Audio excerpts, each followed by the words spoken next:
Welcome to Movie Oubliette, the film review podcast for movies that most people have mercifully forgotten. I'm Dan. And I'm Conrad, and in each episode, we drag a forsaken film out of the oubliette, Discuss it and judge it to decide whether it should be set free or whether it should be thrown back and consigned to oblivion forever.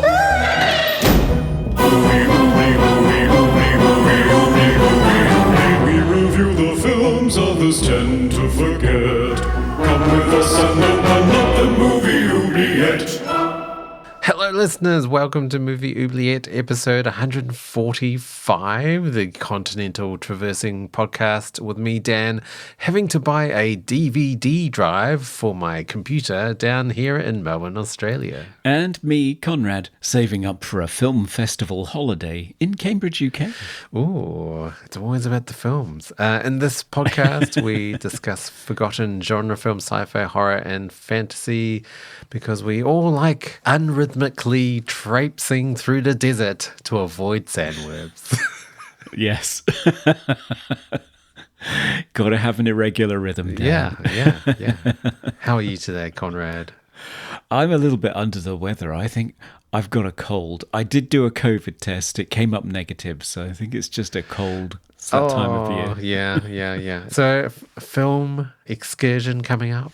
Yeah, so obviously I went on my first ever international trip last year, and now I've been bitten by the bug. So what I'm trying to do now is save up to go on holiday again to visit an international film festival at some point this year.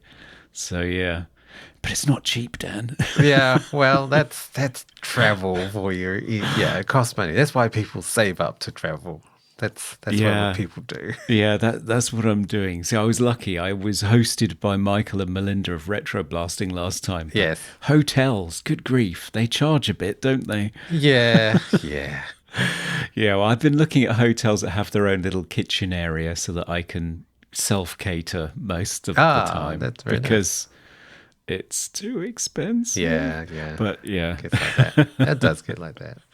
And you're trying to get a DVD drive? Well, because, like computers don't come with DVD drives anymore. But I've got all these DVDs that I need to write notes about and make socials for TikTok. And I don't have a DVD drive. I've got a Mac Mini and it doesn't come with it. So I had to buy an external drive to actually play DVDs on my computer, which is, I don't know, it feels strange. It feels like, old technology, but why do I have to buy a separate thing? It used to come with everything. Now, no. It did. I remember my first iMac that had the little slot in the side for you to slide your CDs in. Yeah. I mean, my first stereo had a DVD player in the stereo. So I could watch DVDs, I mean, with a TV attached, obviously. And also, play music on the same stereo. So nice. Yeah.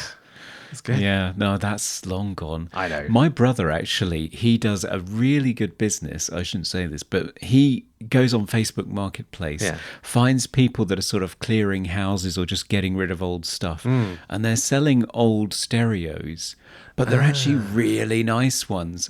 And he knows how to sort of go through and give them a good clean, replace the belts, clean the heads on the tape deck and all this kind of thing, spruces them up, and then sells them on to people that are desperate for a decent stereo because you just can't buy one anymore. Yeah.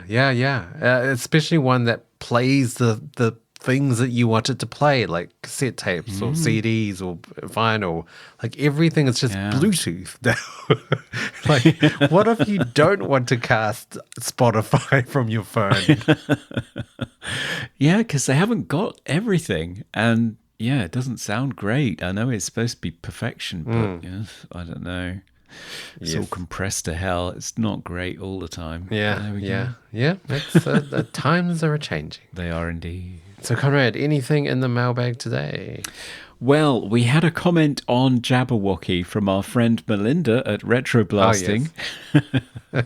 And she said, I mostly remember this movie as being filled with gross, dirty people being really boring.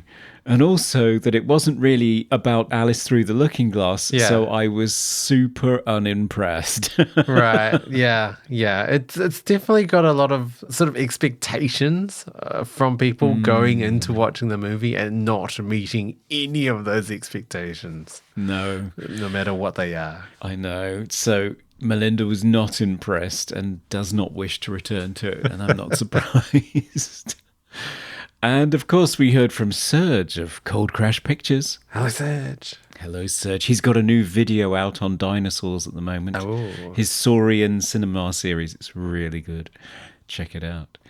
And he said, couldn't engage with Jabberwocky on much of any level. No scene feels like it leads directly into the next one, which makes it easy to write off as an unfunny sketch series, floundering within Monty Python's shadow. I think it needed to either be a lot more like Monty Python or a lot less. Yeah.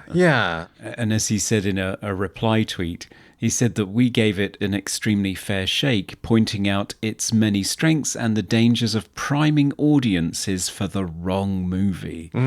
And I think, obviously, that's what Melinda's saying too. She went in expecting the Jabberwocky from Through the Looking Glass. Other people are expecting Monty Python. You go in and it's not any of these things, really. It's very Terry Gilliam, though. So Yes. But do keep writing to us. We love hearing from you. Yeah, let us know what you think about Jabberwocky.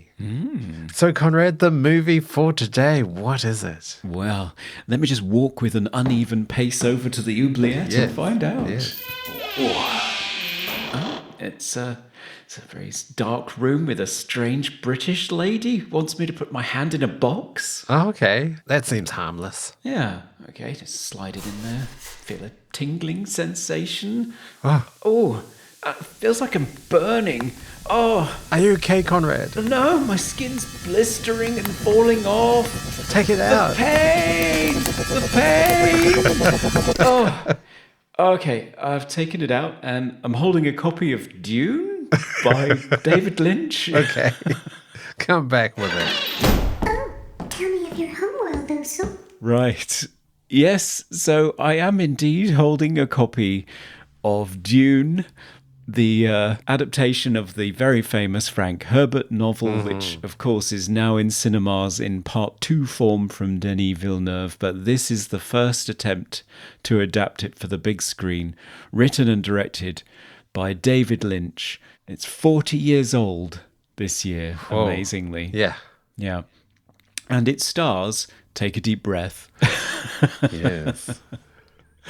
Kyle MacLachlan, Francesca Annis, who is in Krull, Brad Dourif, Chucky no less, Jose Ferrer, Linda Hunt, Freddie Jones, also from Krull, Richard Jordan, Logan's Run, Virginia Madsen from Candyman, Silvana Mangano, who's like Italian superstar, Everett McGill, Kenneth Macmillan, Jack Nance from Eraserhead, Sean Phillips, Jürgen Prochnow of Das Boot, Paul Smith, Patrick Stewart, so Jean-Luc Picard, Dean Stockwell from Quantum Leap, Max von Sydow from The Exorcist, Sean Young from Blade Runner, and Sting. This is like some sort of casting fever dream. What the hell is this? Yeah. I thought this was more of a modern casting choice. Anyway, what's Dune about? Well, a beginning is a very delicate time, Dan.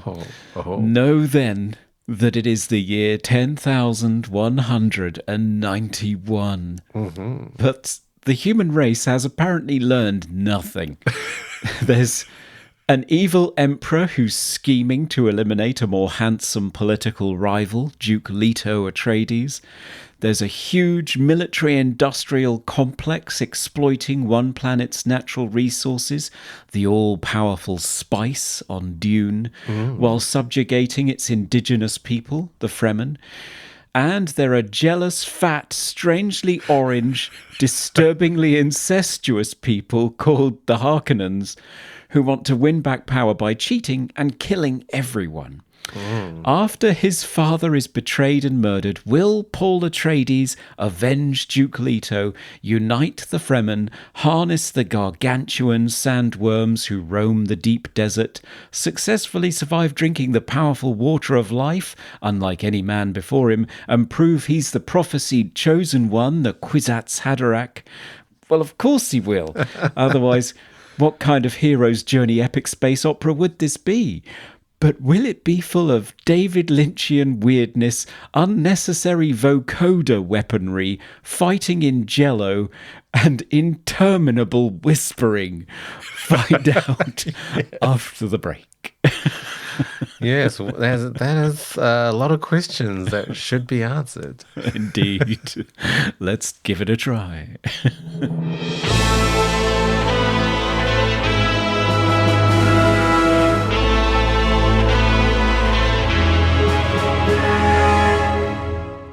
And we're back to talk about the 1984 American epic space opera, Dune. Dan. Yes. You hadn't seen this one before. Yeah, so I had always endeavored to read the book first, and it had been sitting on my shelf for years, like literally like 10 years before I finally read it. And then, yeah, I watched the movie for the first time for the podcast. It's quite faithful to the book, actually. Remarkably faithful for a good chunk of the movie. And then the second half or the second third feels like we're pushing fast forward on like a lot of things. So it feels really slow for the first half of the movie. And then it feels like really rushed for the second half, where they just like, come on, get through the events. Here's 1 year. Here's another year. We have to get to that scene with Sting fighting Paul. And, the end. It's like, what just happened? Yeah, and there are a lot of casualties to that. So, for example, obviously there is a romance. It being an epic space opera, you have to have one of those in there. Yeah, but what romance? Exactly. Yeah, Sean Young plays Chani, a member of the Fremen who Paul Atreides meets when he's exiled to Dune. Yeah. Yeah, they meet. They have no conversation whatsoever beyond "tell me of your homeworld, Usul." Yes. Next scene, they're in love, apparently. We missed that. Yeah, they're sucking face, and then, wow, like, they're a thing now? Like, what? Is she a character at all? Like, I did...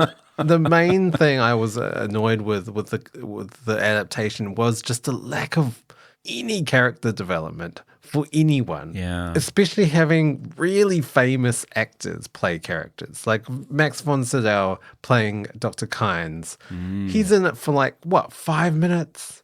And then he's kind of bloody at one point and then shipped off to the desert. You never see him again. No. What was the point in casting Max von Sydow in that role? Didn't make any sense. I don't know. I mean, he's mesmerizing for the 5 minutes that he's in the movie. He does a lot of Basil exposition. But, I mean, this movie is just rife with exposition. It's awful. To the point where, we may as well just turn it into an audiobook, because you're explaining everything in this internal monologue that you're hearing. It's not even narration. It's literally people's thoughts that you're hearing. Characters' thoughts. Whispered as well. Just whispered. Just the whole plot whispered. It's just not exactly great filmmaking. And I cannot believe that David Lynch would choose that. He would never choose that as a way of portraying this novel. Well, there's an argument that he did, that in some way that because he wanted to be faithful to the book, and because the book has so much political intrigue, where, a simple gesture or a turn of phrase could indicate something as people are sort of jostling for power. So you've got the Bene Gesserit women who are trying to breed the Kwisatz Haderach. You've got the Fremen. You've got all these different warring houses and the Emperor trying to manipulate them all against each other. There's supposed to be a lot of this sort of internal thinking, to sort of expose their motives. Yeah. So the idea is that he's actually trying to be very faithful to sort of draw some of that stuff out of the book, because you wouldn't get it otherwise, and put it on screen in the form of these whispered words. But some of it is so bloody redundant. It's like Paul dreams of Chani before he meets her. Yeah. In the dream, she says, "Tell me of your home world, Usul." Then he meets her. She asks him that question. And you cut to Paul Atreides and you hear him whisper in his own head, "Tell me of your home world, Usul." Yeah, I know he's going to recognize that. You don't really need to sort of hammer it in all the time. Yeah, and I'm pretty sure he has a line like, "She's from my dream." It's like, we know she's from your dream. We saw her in your dream. You don't have to tell us. Or even during an action scene where he's flying the ornithopter, the sort of flying ships that they have on Dune, and they're trying to escape, and he's trying to get control of it, and finally he levels it out, and you hear in his mind him whispering to himself, "It's under control." It's like, I know, I can see it. I'm not getting any more insight into your character. I can see relief on your face. You're Carl McLachlan. Yeah. You're a very good actor. Yeah. I mean, it's his first movie, but I mean, he's still damn good in this, trying to hold the whole thing together. But good grief, it's so redundant. Yes. So you've read the book? I did read the book, but I read the book after I saw the movie. Ah. The movie I saw as a kid, in my 80s video rental. Anything to do with space is fine with me. I wanted to just lap it all up. I found it a very frustrating movie as a child because I just did not understand really what was going on or why it was important. Yeah. It felt very grand and slow and political and not much by way of action and excitement. So as a kid, it left me cold, except for there's just something about the atmosphere that it creates, the mystery, the wonder. And I think a lot of that is Lynch, a lot of that is the performances, and also the music as well, which we'll talk about. But the film's weird, and so that kind of stuck with me. Yeah, I mean, it's not like full-blown Lynch weird. It's not Mulholland Drive, Lost Highway weird. No. But it isn't your normal fantasy epic. Like, it feels different, and it feels complex as well because of the source material and so many components going on. Like you mentioned, the Bene Gesserit, and you've got the Mentats as well, the sort of opposing force, kind of, or sometimes. And you've got the Emperor and the Harkonnens. I wasn't sure about the Harkonnens' portrayal in this movie because they just look mad, like just absolutely insane. Yeah. Especially the Baron. I don't know. He's supposed to be the big scary villain, and he's not. I noted down in one scene, you cut to the Harkonnens, right? And it's like Raban is pulling the tongue off of an upside down suspended cow. Yes. The Baron is spinning around, and then Sting emerges imperiously from a steam shower in a winged thong. Yeah. And I'm just looking at all of this and just thinking, what the actual fuck? Yeah. I mean, reading the book, that is not at all what I visualized. I visualized the Baron being an enormous man, like a big, obese giant, and really intimidating and scary. Yeah. He's just not that in this. Like, he's comical, and they've put all these pussy boils all over his face, which I swear it wasn't in the book, right? That's not in the book. No, it's not. He is suspended, which is what is in the book. Like, they have these suspensor machines, I guess, that make him able to float around because of his weight, I guess. Yeah. So there's that, but everything else regarding the Harkonnens just didn't give off, these are evil villains. They're just mad. Yeah. Well, that's the one part of the film where, I've seen various write-ups where they're trying to figure out how much Lynch is in here. And I've seen various people say the Harkonnens is really where he went to town and where he felt most at home. Right. I have a quote of Lynch saying Gidi Prime and the Harkonnens was his favourite thing to film. And turning their moral decay and evil into like physical grotesquerie, making it come out in their bodies in physical form.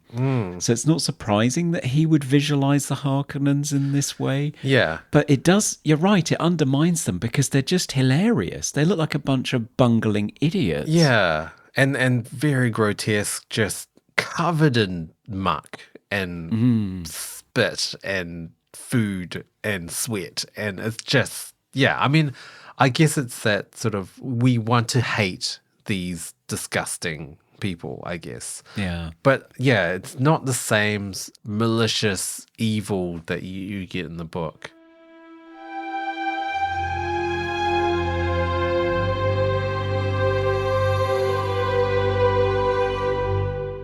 Another set of characters I want to talk about is the Fremen don't really get explored as well in this movie. Whereas in the book, there's a lot of ritual, there's a lot of customs and culture that you get to find out as Paul and Lady Jessica get to know them and get sort of adopted into their way of life.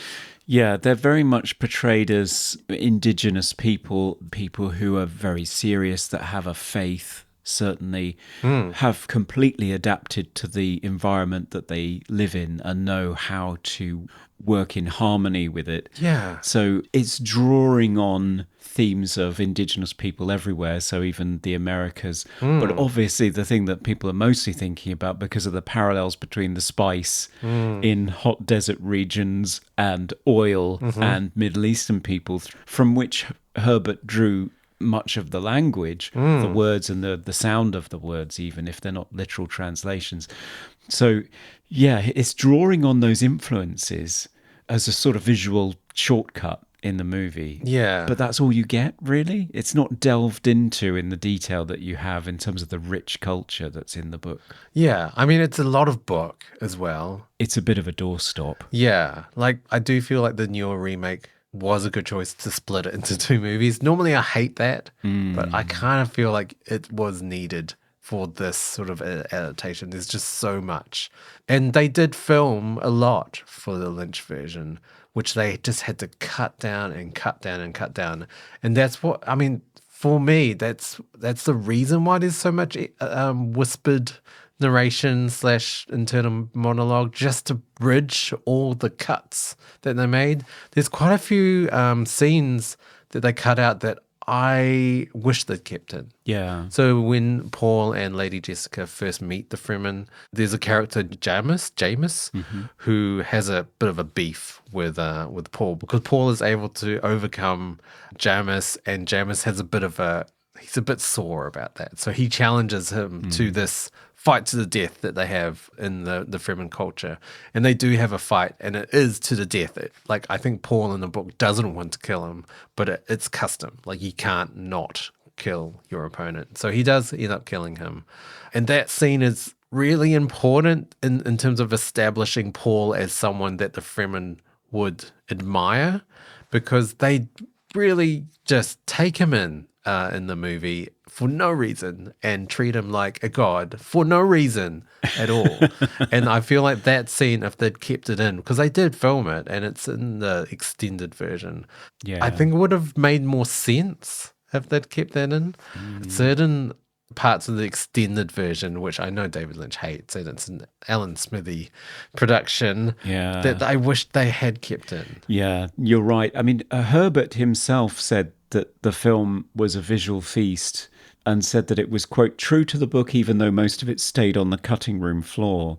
So I think he knew how much Lynch had shot. I think there was a rough assembly at one point that was about 4 hours long. Right. But contrary to popular belief, there isn't a director's cut. There never has been. Yeah, yeah. He assembled the theatrical version to 2 hours and 17 minutes because Dino De Laurentiis, the world's last movie mogul, he had decided that 2 hours and 17, he calculated that that was the ideal length to maximize the number of screenings to get the most money. Okay, wow. Per day. Wow. So yeah, the extended version you mentioned was one where they just took all of the footage, jammed it together, added even more exposition, including sort of production art sometimes, and showed it on cable TV, I think pay-per-view, over 2 nights. Yeah. And then eventually jammed it together as a 3-hour version on DVD. Yeah, there's one part that I know that David Lynch absolutely despises, and they've added a prologue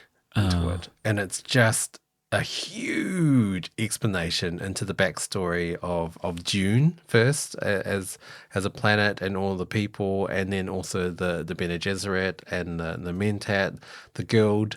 Also talking about how in this universe it used to be controlled by robots. Yeah. Is that right? And the humans overthrew the robots, and that's why they have the Gom Jabbar test with Paul to prove that he's not a robot, which I don't know. They don't really even explore that in the book, to be honest. They kind of mention it, but it's not a thing, really. Yeah. The society is outlawed thinking machines because AI took over and humans had to revolt against it and destroy it. And then they've made it so that computers are not a thing anymore. So you end up with these mentats, people who can train their brain to do complex calculations. Yeah, but then and the spoilers for the second book, you've got characters that are like brought back to life, but machines as well. Yeah, which is cyborgs. Kind of interesting. Yeah. I don't know. Well, that's the second book. That's not a movie yet. It's not, but it's coming. Hopefully. Hopefully. Yeah. But anyway, this prologue is just extreme exposition. It's like treating the viewers as idiots and just like giving an entire backstory to Dune. We don't need that. It's fine. We don't need the history of Dune. And it's pretty much an audiobook because it's just narration and illustrations. There's not even any footage. It's just pictures. Yeah. So it's terrible. it's not good. Lynch did not come out of it pleased. He, in interviews, has referred to it as a nightmare. It's a classic example of a very original artist suddenly being swept up into the Hollywood movie-making machine after making one original, largely independent film for Mel Brooks. And not coming out of it well, like the combination of his originality plus the demands of a blockbuster movie, making it very hard for him. And it had to be PG as well. It had to be kid-friendly, so he couldn't really go as far as he wanted to. And for many, many, many years of the 40 years that have passed since, he would not talk about it. He refused to talk about Dune. Wow. But recently, in an interview, he shocked the interviewer by referring to it and saying that he would be open to looking at the footage again to see if there is a version of it he could assemble that he would be happy with, but expressed doubt that there would be, that there wouldn't be the raw material to do what he wanted. That was a shocker. Yeah, yeah. Hovering over all of this is the knowledge that Denis Villeneuve has done this now. Yeah. And I haven't seen part 2. I'm seeing part 2 tomorrow. Oh, I haven't seen part 2 either. Yeah, the reviews are all, it's 95% fresh on Rotten Tomatoes. Wow. And the first one, I just thought, okay, he's nailed it. It's fucking brilliant. It's great. That's everything you ever could want. The depth of the characters, the visual design of it, the emotional pull of it as well. I mean, you're really drawn into Jessica's character and Paul's character. Yeah. And what they're going through and the things that they're having to deal with. It's such a profoundly moving, spectacular movie. And then you look at this and it's just kind of weird. Yeah. But so rich and inventive and fascinating. It kind of stayed with me anyway, but it doesn't resonate. The characters don't resonate in any way. Yeah. I mean, what's interesting is both movies have stellar casts. Like really good casts for their time, but just in this movie, just not utilized at all. Like even Patrick Stewart, like he's barely in the movie. He's such an amazing actor. Yeah, he gets one fight in a Jell-O mold, and then he runs into battle with a pug in his arms at one point. The pug was ridiculous. What? Why? Just the raw animal pug everywhere. Just like into battle, pug in hand. The battle pug. Wow. Yeah, it's like Prince Charles with a corgi under his arm, just roaring into battle. It's insane. What the hell's that about? I don't know.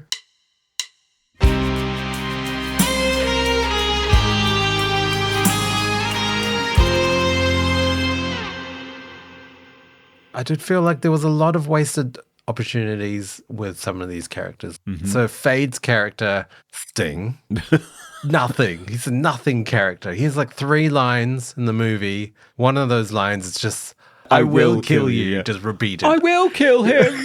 His line readings are terrible. They're awful. And I mean, I don't know. Like, it felt...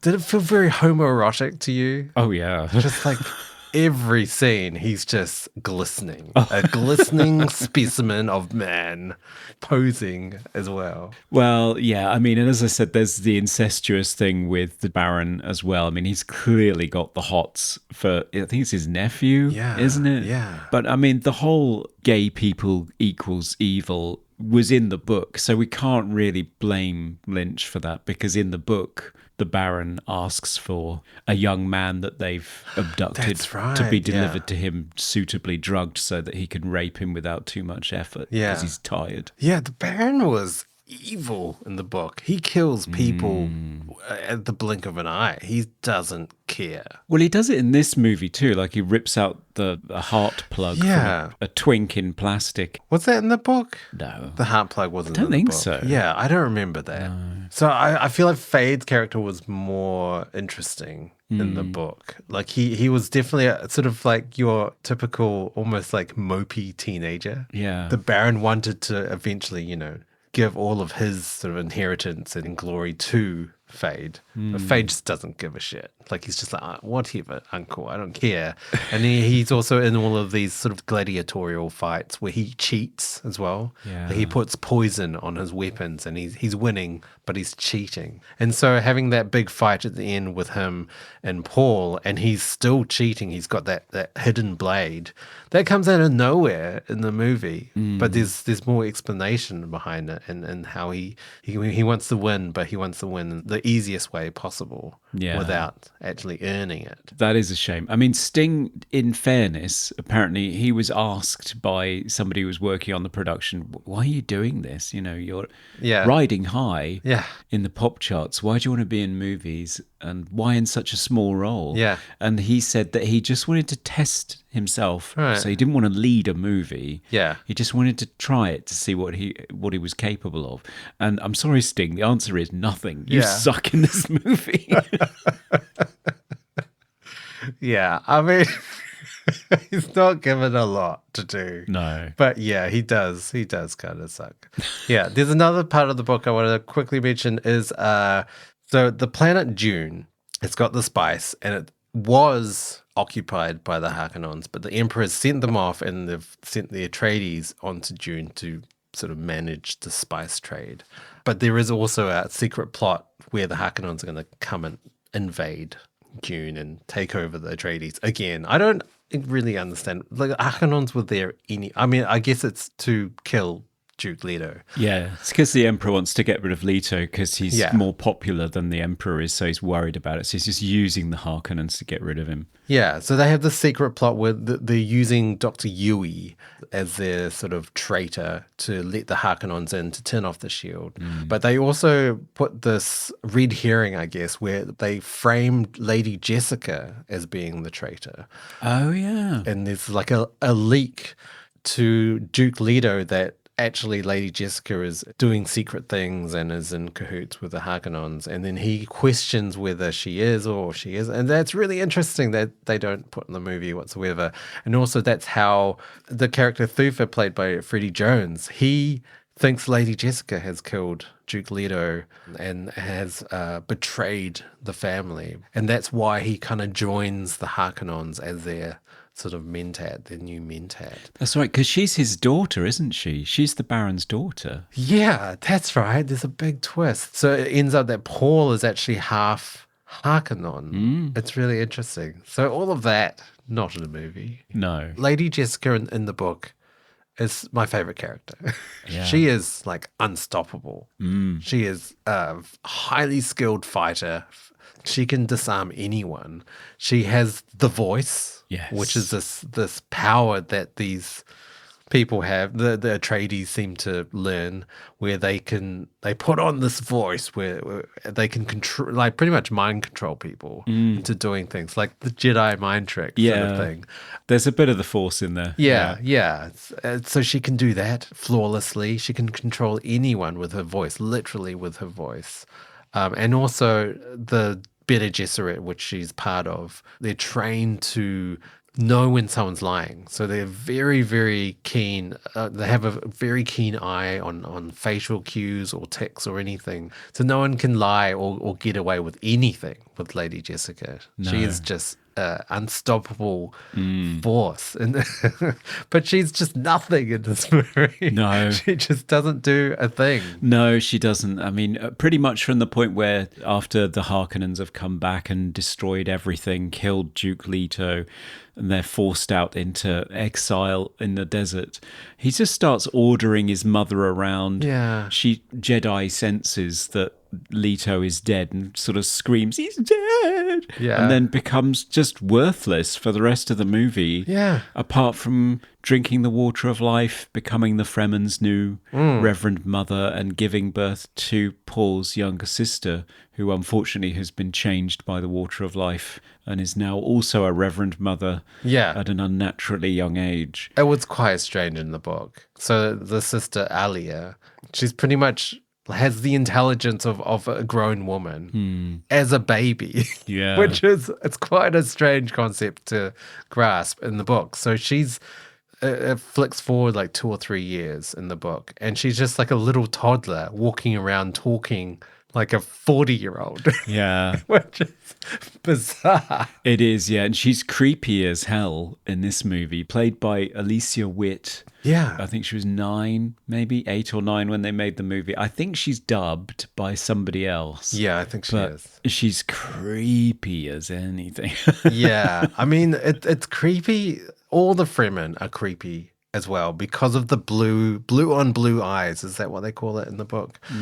So they've got these bright blue eyes, not like normal people with blue eyes. Like their entire eye is blue, including the whites. Yeah. So they are quite creepy to look at. And I was interested how they would portray that on film. Yeah, which is just optically rotoscope blue over all of their eyes throughout the whole movie. And also the Princess Irulan is a much bigger character. Yeah. And maybe developed a bit better in the first book than in the movie, because she just shows up, I think, at the end, or at the start for a little bit and then the end, and that's it. Yeah. She has one line, "Father." That's it. That's all she says. Apart from her towering image in space where she just spews that's right. exposition. At the start. And then she does a sort of Columbo of exposition, because she pops back after fading out and says, "Oh yes, I forgot. Just one more thing. Sorry, just one more. Just bear with me. I've got to explain something else." Yeah. Now, you're right about the women, although I do love Sian Phillips as Reverend Mother Gaius Helen Mohiam. Yes. Who is formidable and terrifying. Yeah. So seeing Paul get to the point where he can actually control her and put her in the place at the end of the movie is quite a nice arc for him. But at the same time as the women not really registering very much, Chani has nothing to do, Jessica has nothing to do. Nothing. They don't really have characters either after a certain point. I don't get much from Paul Atreides as played by Kyle either. I mean, there's a lot of hand-wringing and desperate "Father" yes. at one point. And then all of a sudden, he's like really certain of what his future is, that he is the Kwisatz Haderach and he's going to drink the water of life and he's going to get it all done and get his revenge and free the people and change Arrakis, and it's all going to be great. And it's all tied up in a quick rush in the last 30 minutes. So quick, yeah. With very little insight into him. Yeah. It feels like he doesn't really earn his place as the chosen one, the prophesized savior of the people, of the Fremen. Like it just seems to happen. Yeah. For no reason. And then he introduces to them the sonic weapon. Yeah. Which That's not in the book, right? No. I feel like that's one of the biggest parts of the movie that wasn't in the book whatsoever. No, that's the thing that purists have the biggest problem with in terms of this adaptation, apart from just how weird and creaky it can be in terms of its pacing and depth. Yeah, the weirding modules, that's got nothing to do with what was in the book at all. Yeah. The weirding way was like Jedi karate or something. It's got nothing to do with like vocoders that kill people.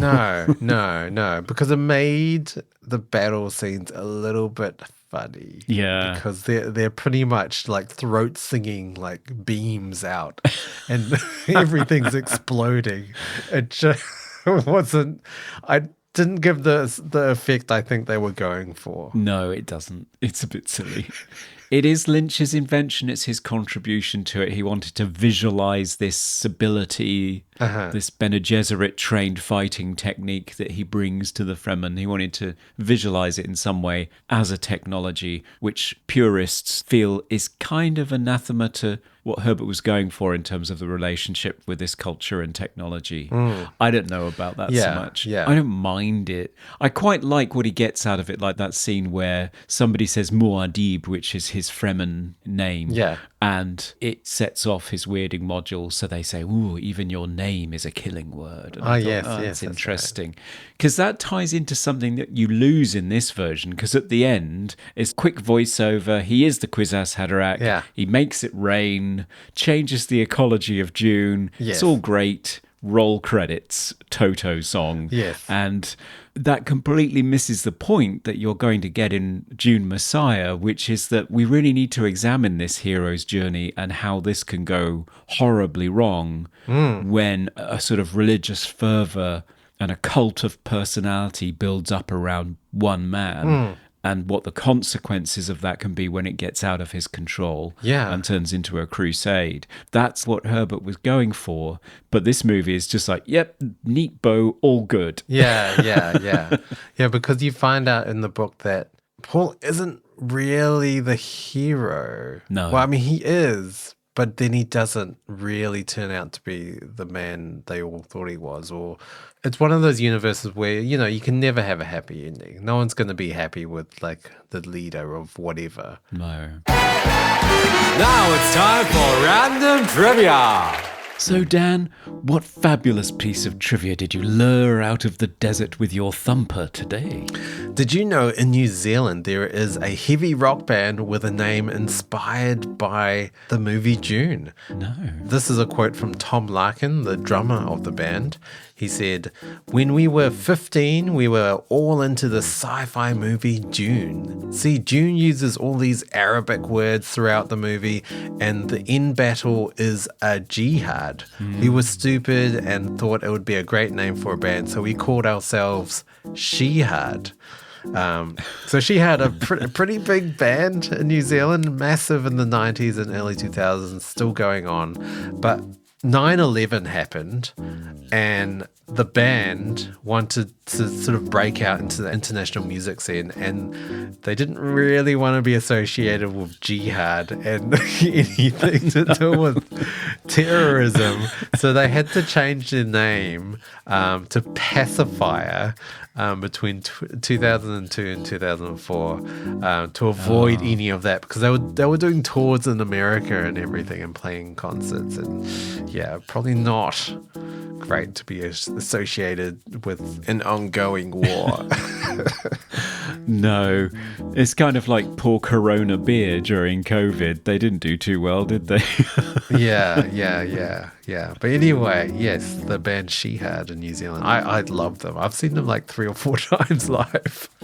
Really? Oh, wow. Back in my 20s, yes, and in my early days. So, yeah. Well, that's cool. Influenced by the movie. Yeah, and that's our trivia. Yes.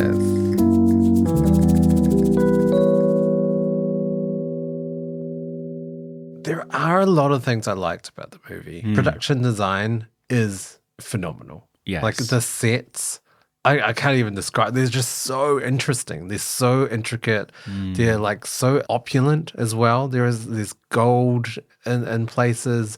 It feels almost Middle Eastern, like almost Turkish, but not at the same time. It does still feel futuristic, but not in a techie way.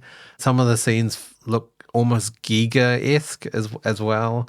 The costumes are exquisite, like exquisite detail in terms of all the costumes. Yeah. You've got all the sort of army military costumes for Paul and all the sort of male characters, and even the still suits are not badly designed. And also the Bene Gesserits look great, just really great. Yeah. It's a beautiful production. They were shooting for 6 months, 53 speaking parts, 20,000 extras, 4 camera crews, 16 sound stages in Mexico. Wow. 70 sets, some of which were over 100 feet high, and then filming out in the desert, Las Aguilas desert. I'll probably pronounce that terribly wrong, in 120-degree heat, which is Wow. 49 degrees C for us. Oof, So that is hot. yeah, it's an elaborate, gargantuan, spellbinding visual feast, as Herbert called it. Yeah. And then there's the cinematography Yeah. from the British cinematographer Freddie Francis,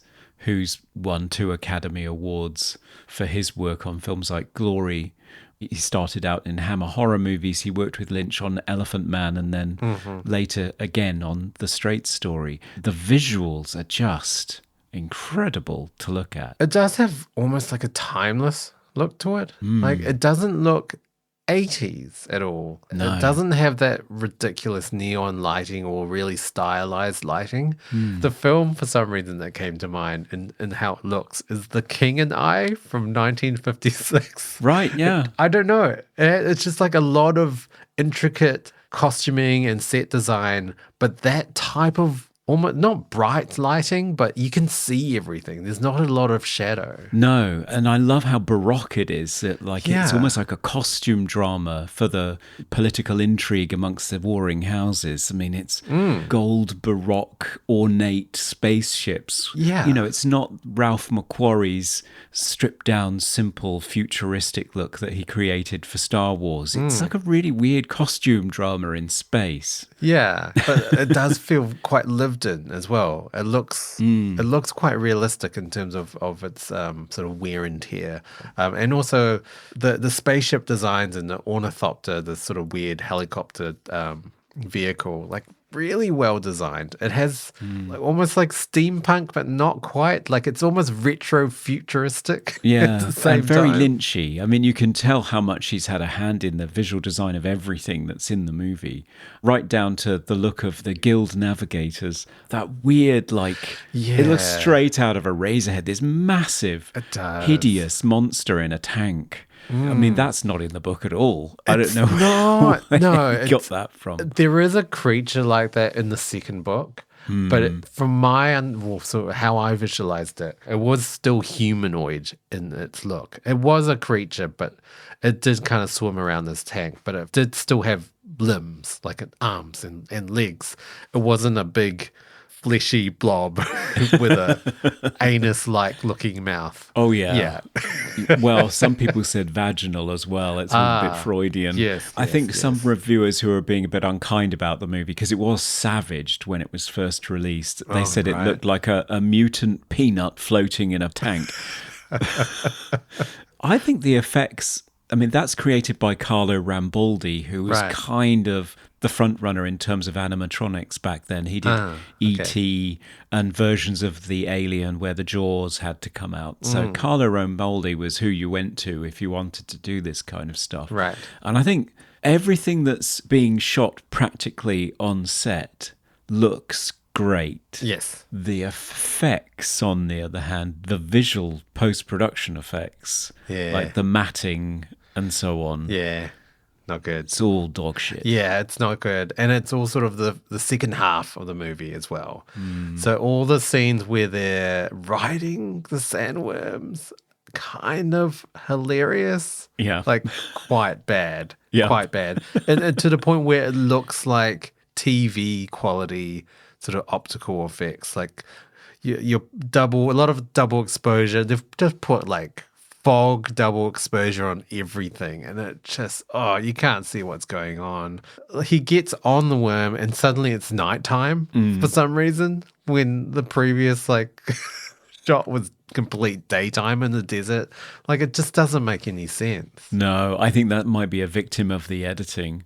But you're right, it doesn't ever look good. Or there's matte fringes everywhere. Yeah. It looks cheap, it looks rushed. And it's such a shame because on the one hand, you've got this stunningly beautiful or horrifically weird in the case of the Harkonnens. I mean, the visual coding of who is who and what they're like is really clear. Sure. But all of that practical stuff, it's a bit like Lawrence of Arabia in the desert for some of that stuff. It looks great. And then as soon as you get to a visual effects shot, it looks like dog shit. Yeah. And it's such a shame. That's the only bit that really dates it. You say it's timeless, and I agree. Yeah. But as soon as you get a visual effects shot, it's terrible. Yeah.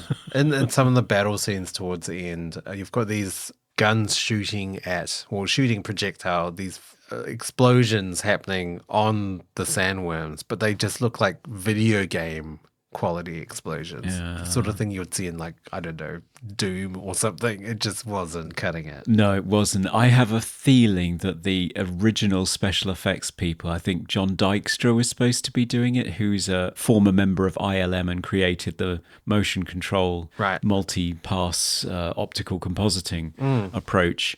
I think he quit at some point. Right. Okay. Because the movie just was not going well. So I think he walked away. So they were scrambling for people to do the special effects shots. I don't think the result was very good. Oh, no. Sadly. It does feel very influential to movies to come. Like, this movie felt very much like The Matrix, the trilogy of The Matrix. Right. So not just the first one, but the second one, in terms of you've got the chosen Messiah figure, and you've got all of these sort of indigenous people in a cave, Right. like worshipping this guy against like the bigger imperial like rulers. I mean, it is become such a cliche premise for a movie, having the chosen one that's been prophesized to lead them into victory against the oppressors. But I guess at the time it was a bit sort of pioneering in that sort of genre of fantasy or sci-fi. I think it is a touchstone for a lot of people, this movie, even though it was not a success. I mean, it bombed pretty hard. Yeah, I mean, I guess source material wise, that sort of premise was a sort of template for lots of movies to come. Definitely. And I mean, I know that is also the Star Wars premise, which came out before this movie.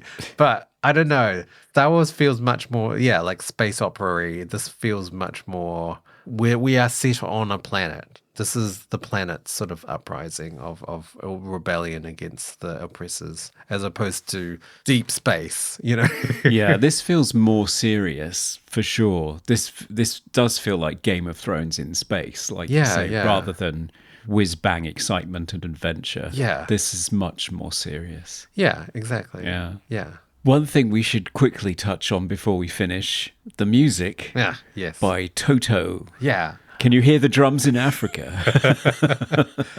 I think, didn't Brian Eno also do some stuff for this? Like the prophecy theme was Brian Eno? Yes, he did, yeah. And also this is James Newton Howard's first experience of film scoring, because he co-composed one cue of Toto's orchestral score.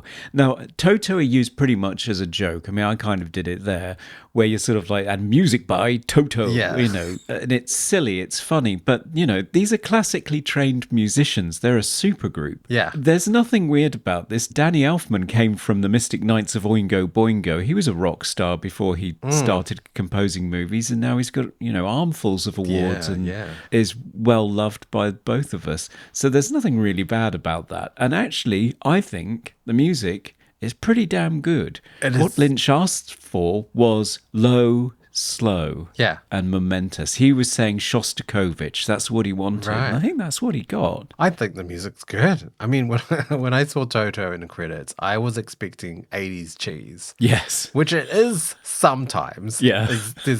There's no doubt about that. It is a little cheesy at times, but some of the sort of the textural layers that they accomplish is pretty amazing, like quite sonically interesting, like experimental synthy stuff. I mean, there's a lot of strings and choir in there as well, but yeah, they do some interesting things. They do. I'm not so sure of the electric guitar. Yeah, the electric guitar was, that's the cheesy that I was talking about. Yeah, I've never been convinced of electric guitar in orchestral film scores until I heard Johnny Marr's contribution to Inception, and then I thought, Right. oh, okay, yeah, that works. Yeah. I mean, the score to Mandy's pretty amazing. There's a lot of synth and electric guitar. Yeah. I like the score for Dune. I thought it was like decent, like it was, and it wasn't what I expected. No. Because I mean, Lynch, from my recollections of Lynch scores, they're generally tonal, like a lot of just noise layers or tone layers, not a lot of melody, not a lot of thematic material. No. Whereas this was very thematic, like the prophecy theme. It's like hummable. And quite sad, tragic. Like, Yeah. there's some cues for the death of Duke Leto that are so mournful and serious. And but there's something about the tone that it creates of it being much deeper and grander than when you actually watch it and try to engage with the characters it actually turns out being. Yeah. Gives it a certain spice, for want of a better word. Coming to you live from the movie Oubliette Theatre, it's the prestigious Mobley Awards. Yes, it is that special time on the pod, the Mobley Awards, where we nominate our favourite sandworm manoeuvring parts of the film in a number of spice prophesizing categories. Best quote. My favourite quote comes from one of my favourite characters, the Reverend Mother Gaius Helen Mahayam, and it's when she's talking about people taking the water of life, which the women do to become a reverend mother, but every man that tries it, they fail. And it's just the line where Paul says to her, "They tried and failed," and she replies, "They tried and died." Yes. And it's so sort of like, whoa, this is serious stuff. Yeah. It's just her line delivery is great. Yeah, I agree. There is a funny quote that I wanted to point out. It's maybe it's just funny for me, but it's after the duel between Paul and Fade, and he has killed Fade. He's like jabbed a knife straight up through his chin into his brain. It's pretty gruesome. Yeah. But anyway, he doesn't stop there. He sonic blasts Fade's body into the ground with his voice, just cracking the floor open. It's pretty epic. And then Stilgar behind him just exclaims, "Mob deep," and it's got this kind of tone to it, as if he's saying, "Holy shit." Best hair or costume. I mean, it's got to be Sting's winged codpiece, hasn't it? I mean, yeah, that was a bit of a standout. Yeah, that scene. Well, I don't know. Sting's in a pretty impressive specimen when Yeah. he steps out of that steam shower, but I don't know, a winged codpiece. It's That's not great. It looks Yeah. a bit silly. Well, I mean, hair and costume for me, I really loved Lady Jessica's hair. So towards at the start of the movie, where she's in the palace and everything, like I don't even know how to describe it. How would you describe it? It's kind of got like wings of quiff that kind of curve backwards. It's got like body as well. I don't know. Yeah. It almost feels like retro futuristic in its appearance. Yeah, it reminds me a bit of the way that Rachel looks in Blade Runner, maybe. Yeah, I was thinking that, and then seeing her actually in this movie as well, the same actor. Yeah, Sean Young. Playing Chani. Yeah. Most 80s moment. 80s for me, it's the end credits. It looks like the opening sequence of a soap opera from the 80s. Like it's got, and the because it's got the characters or the actors fading in and out with their title cards as well, with the most 80s sort of slow love ballad instrumental playing in the background. It's got like 80s drums, like piano, electric guitar. Like, who chose this? Yeah. For the end credits, it's ridiculous. Yeah, it's this Toto track called Take My Hand, which apparently was used for a soap opera later on. I What's think. it? Oh, wow. Yeah, in another country I read somewhere it was used as the main title for some soap somewhere. Wow. It's perfect. It is perfect. My suggestion would be Sting is the most 80s thing in this movie. Yeah, because they really were riding high at this point. This is right after the release of their fifth and final studio album, Synchronicity, which reached number 1 in 7 countries, including the UK and New Zealand, in June 1983. And they were called the biggest band in the world, The Police, and led the second British invasion of the United States music scene. Wow. So there you go. Favorite scene? My favourite scene in this movie, in both this movie and the Denis Villeneuve movie, is the Gomja bar scene. There is just something about this incredibly serious and profoundly powerful woman testing the main character in this way, in terms of his mental strength, his ability mentally to overcome his animal instinct to pull his hand out of this box.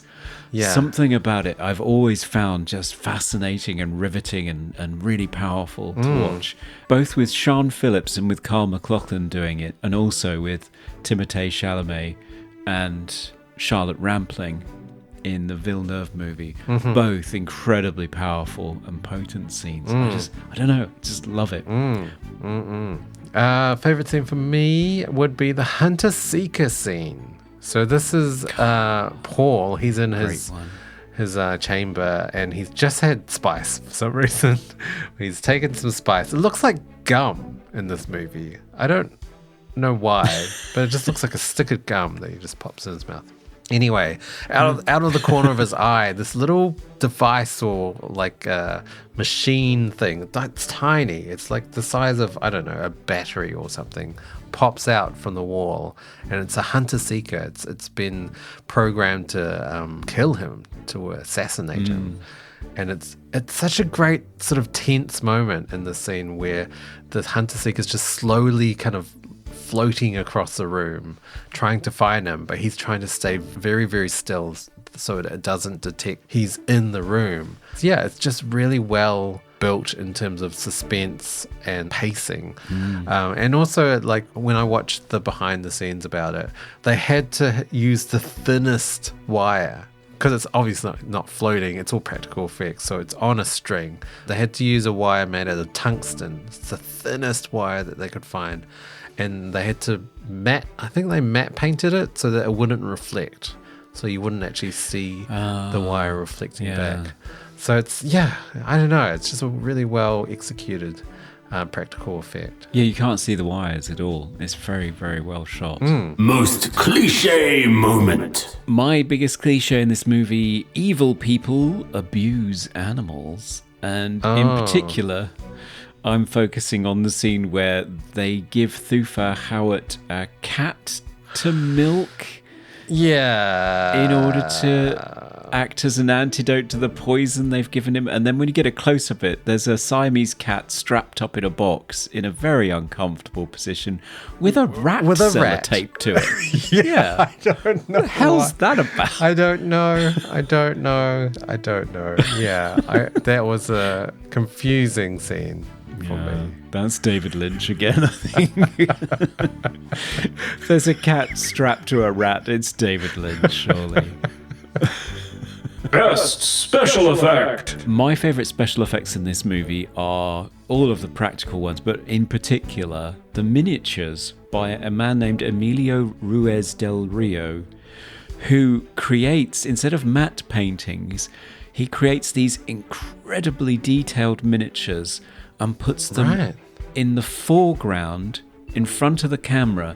So, for example, when they first land on Dune, Yeah. and you get this shot of all of these spaceships and all of these soldiers lined up as far as the eye can see. Yeah. Almost all of it is a miniature that's right in front of the camera, and he's up on a tower filming this, and there's a little hole in the miniature, and in that hole is lined up with a ramp with everybody walking down the ramp coming out of it. And you cannot tell. It's beautiful. It's like a lost art. It's incredible work. Yeah, I mean, I was really impressed by all of the machines and all of the vehicles, and there's like a cable car sort of gondola thing at one point.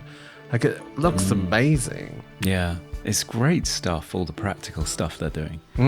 I do have to pick out the worst effect in this movie, and Okay. it's the shields, the personal shields that they activate. So at one point at the start, Paul and Gurney have a bit of a practice duel, and they activate the shields, and they just look like blocks of cubes. Just, you can't see anything at all. No. Like, they're supposedly having a knife fight, but it's just cubes everywhere, and it's laughable. It's really bad.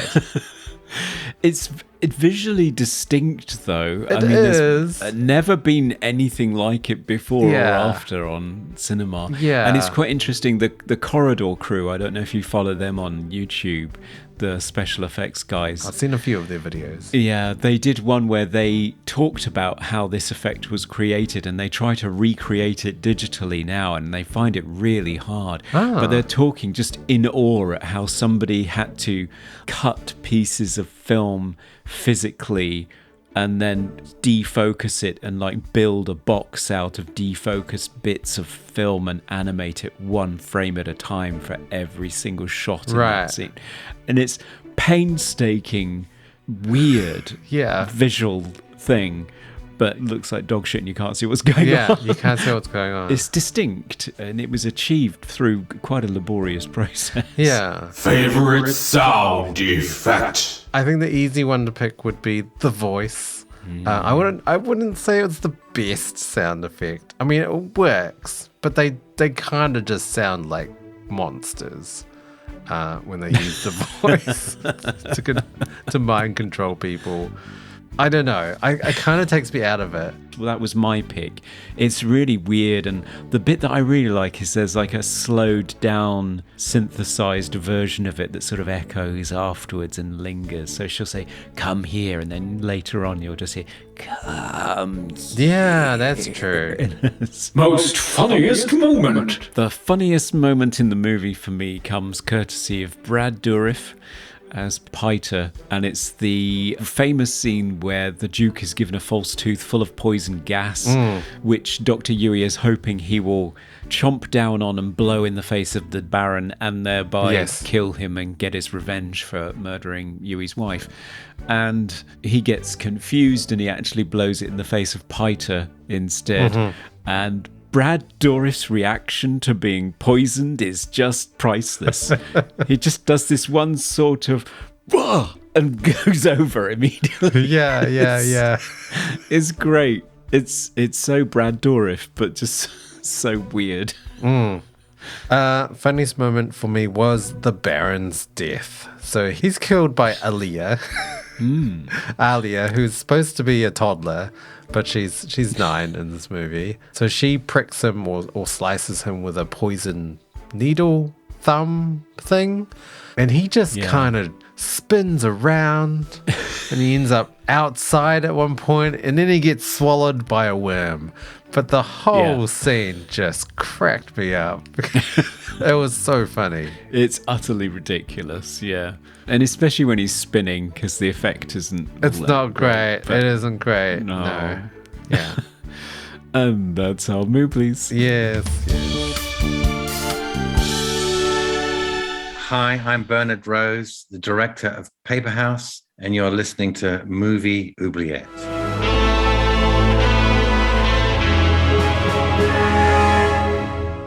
All right, everyone, it's time for our final verdicts. Should David Lynch's Dune from 1984 be set free to eat spice and be worshipped by all, or should it be sonic weapon exploded and left in the desert to be carried away by a sandworm back into the Oubliette, replaced by the new Denis Villeneuve remake and thus forgotten? Conrad, should Dune have a revival? I don't know. It's a really tricky one, this one, because a lot of people have treated this like a bizarre footnote in David Lynch's career that he would rather forget, that it's not terribly successful. It's not engaging on a human level as a drama because the characters aren't treated in any depth.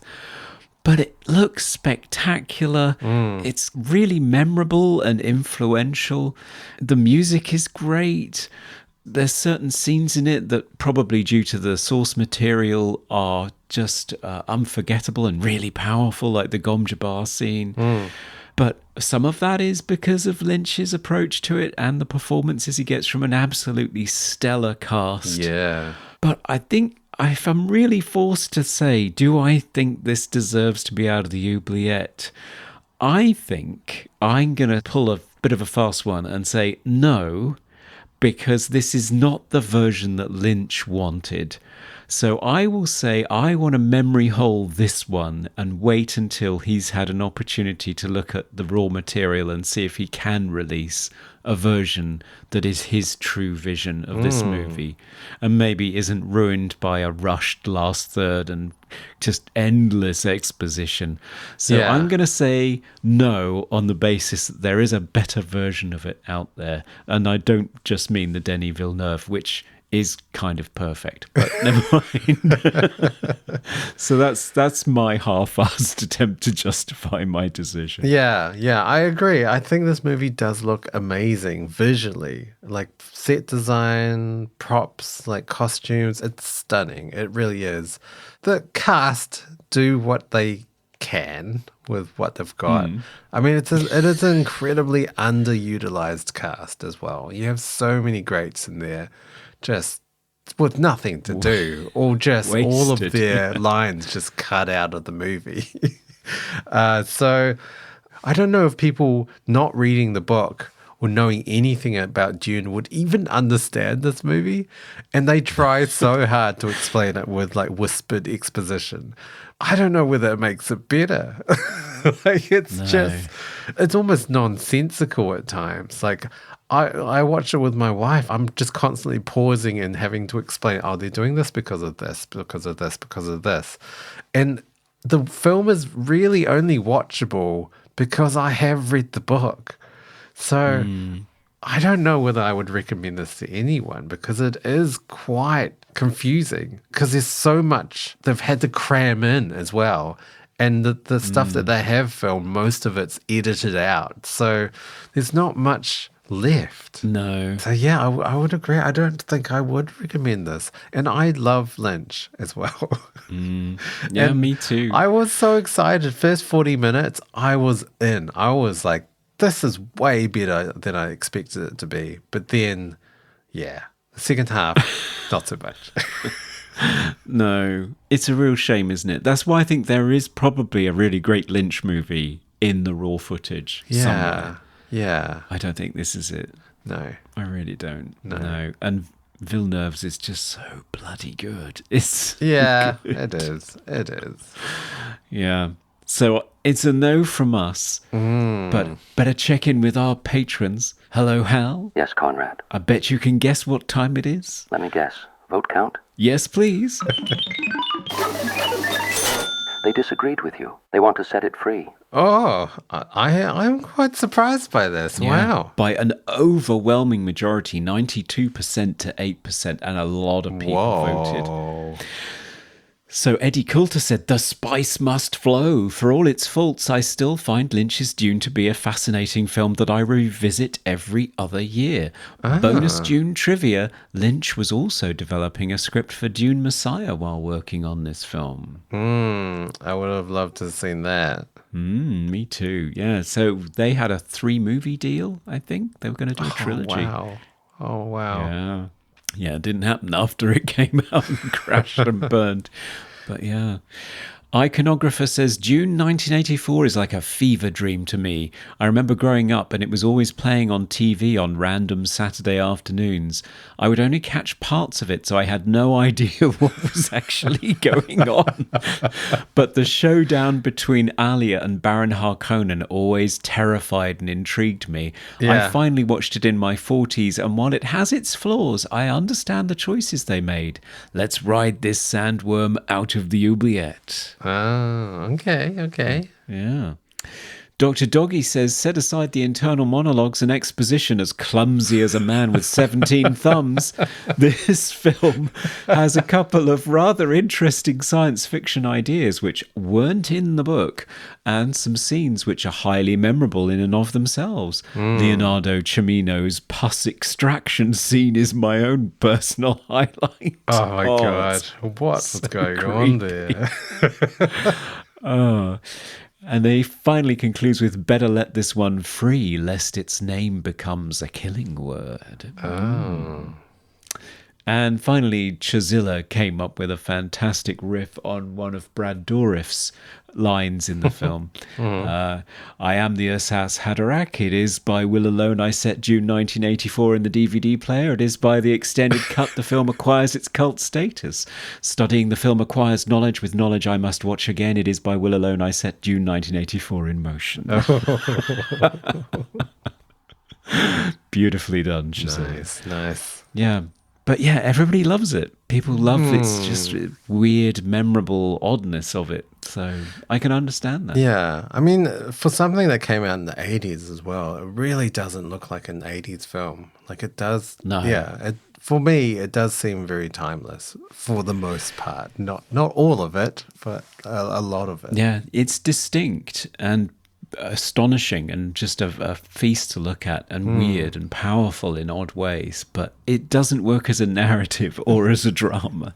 So yeah. I feel like that's kind of important. As a film, yeah, generally, yeah. Yeah, so I think, Dune, I'm afraid, we are going to poke you with a gom jabbar and send you into the mouth of a sandworm. Back into the oubliette you go. Goodbye. So, what is up on the plate next time? What are we doing, Conrad? Well, we're doing a Patron's Choice next time, so our patrons have been sending us lots of nominations to put on the Oubliette Roulette. Oubliette Roulette. Okay, better give that sucker a spin, Dan. Okay. And there we go, round and round. Where's it going to stop? Where's it going to stop? Oh, it's The Abominable Snowman. Oh, right. Who chose this one? This was nominated by Eddie Coulter, who's keenly trying to help us expand our year range of movies by nominating films from the 50s and 60s. And this is an old Hammer horror movie, I believe. Oh, wow. It's ticking 2 boxes already. Old movie and Hammer horror. Yes, it's from 1957. Right. And it stars Forrest Tucker, Peter Cushing, Maureen Connell, and Richard Wattis. Directed by Val Guest and written by Nigel Neal and Val Guest. Oh, yeah. And I feel like we haven't done a good, solid creature feature in a while. No, we haven't. And this also fits into Surge of Cold Crash Pictures' fascination with cryptids as well. So that's fun. Yeah. Oh, wow. Making everyone happy today. Yeah. Oh, I'll look forward to that. Haven't done a 50s movie for yes. At all? Have we? Have we ever done one? Was Conquest of Space? When was that? Oh, that might be it. Yeah, you're right. Yeah. I think Conquest of Space was 50s, but yeah, that was a while ago. Yeah, that was a while ago. Brilliant. Okay, looking forward to it. Indeed, yeah. Okay, so listeners, if you want to keep up to date with our episodes and that movie that we're going to be doing, you can follow us on all platforms as Movie Oubliette. And you can also email us at movie.oubliette@gmail.com. Yes, and if you'd like a chance to nominate a film for us to cover in a future episode, head on over to Patreon, where for as little as $1 you can do just that and get access to extended portions of the show. For $5 you get to vote on on the final verdict and get access to our monthly minisodes. And for $10, you can be an executive producer with exclusive behind-the-scenes info like Chazilla, Eddie Coulter, Isaac Sutton, Dr. Doggy, Serge, and Iconographer. Yes. We also have merchandise at Redbubble and a YouTube channel with video essays. And if you haven't already, please rate and review us on all podcast platforms, because it does help us out. It gets the word out and, makes us feel good. It does, yeah. And follow us on TikTok. Yeah. I'm posting a bunch of different things. I'm just still testing the waters. So, yeah, find us there. Yeah, please do. Okay. Well, let's ride on out on that sandworm. Yeah, let's do that. Until next time, listeners, goodbye. Goodbye. We review the films others tend to forget. Come with us and open up the movie Oubliette. They tried and failed. They tried and died.